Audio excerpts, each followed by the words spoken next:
De rencontrer Lacan et de faire une analyse avec lui, est-ce que ça a fondamentalement changé votre regard de médecin?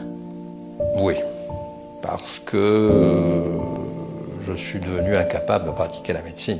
Incontestablement, l'expérience analytique a contribué à me défaire de cette position de savoir et de maître qui était celle qui me convenait très bien quand j'étais un jeune médecin.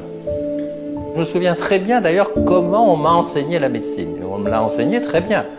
Au début, quand je faisais mes premières observations médicales, c'était dans un service de neurologie, on faisait de très très longs examens, la moyenne était d'1 heure, et on apprenait à mettre strictement entre parenthèses tout ce qui était personnel, tout ce qui concernait les petites anecdotes, les petits faits personnels du patient, pour ne retenir que ce qui était strictement objectivable, mesurable, vérifiable.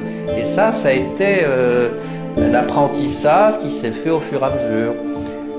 Et c'est toute cette part singulière, personnelle, individuelle, qui s'est trouvée révélée le jour où j'ai pénétré dans le cabinet du docteur Lacan.